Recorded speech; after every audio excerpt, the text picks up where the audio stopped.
Sports with Josh Moser. Hi there, everybody. Grand Junction is the first school in history from the Western Slope to finish the regular season with an undefeated record in Class 5A. The Tigers subsequently earned the number 2 seed entering into the playoffs, but despite their success in round 1, they're the underdog going into round 2. So here we go, the round of 16. Jean Rubalcaba and company still trying to earn the respect of the Eastern Slope, traveling to number 18 Chaparral. And we were knotted at 0 through the first quarter, but Chaparral getting on the board first in the second.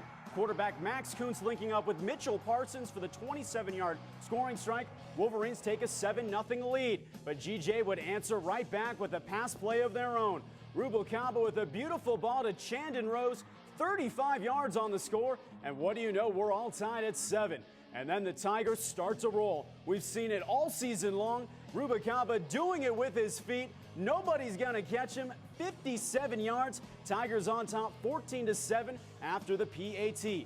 But here's the key play of the game. Kuntz fumbling the snap on the Tiger goal line for Chaparral. Evan Duff recovers for Grand Junction. Tigers maintain that 7-point lead, and GJ would take that momentum and turn it into points.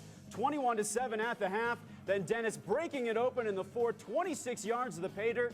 Now with over 2,000 yards on the ground for the season. Good for tops in the state in Class 5A. Tigers rolling 35-21. Trying to build respect with teams on the other side of the mountain and have a chance going against Chaparral, a team that is kind of on a hot streak and playing them at their place. I think our kids did a great job of just persevering and believing in what we do and playing Tiger football. So huge win by the Tigers, and now Grand Junction is back in the state quarterfinals for the second year in a row. They will host Lakewood High School, who beat Horizon to advance into the round of 8. The date and time for this game still to be announced. We should know by Monday morning, if not late tomorrow night. And in Class 4A, Montrose High School has been the juggernaut here on the Western Slope. The Indians with only one loss of the year, that coming at the hands of Grand Junction. Today, Montrose hosting the first round of the playoffs, looking to start a successful run at their coveted state title. So Indians hosting the 11 seed Greeley West this afternoon. And we're going to start on the opening drive for the Spartans. The give to David Eddy. He crosses the goal line and puts Greeley West up 7-0 early. And then a huge mistake for Montrose. Ensuing kickoff, Cameron Jones having all sorts of trouble, and then it gets a whole lot worse. The senior fumbling the ball.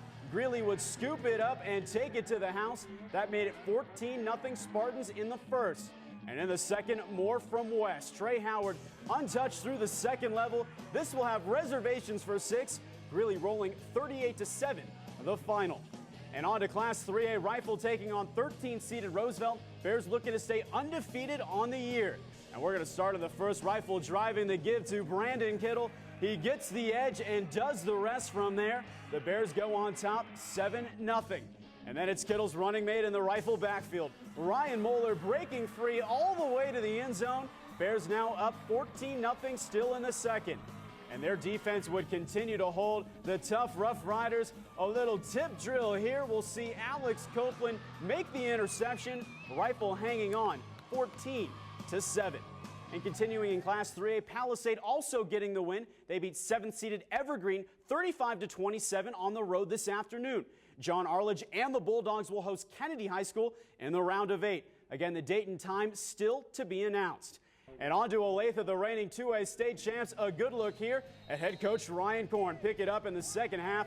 The academy driving. Fernando Madrid is there for the interception, and he's got a whole lot of green in front of him. Bringing this one down to the 1-yard line for his coach.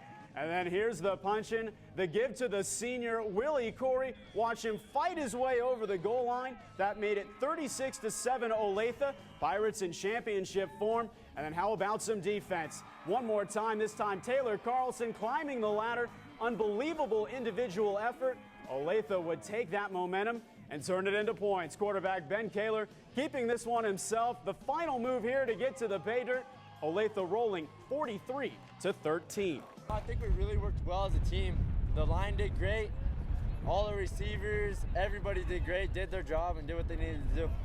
Meantime, Aspen falling in their opening round contest today, 48-20 to Eaton High School. That ends the season for the Skiers and their freshman phenom quarterback, Tucker Byrne. And finally in 1A, second-seeded Hotchkiss steamrolling yet another opponent. Bulldogs on top of Resurrection Christian 49-21. They will play Wiggins High School in the state semifinals next Saturday. So that's your look at sports for this hour. We'll be right back.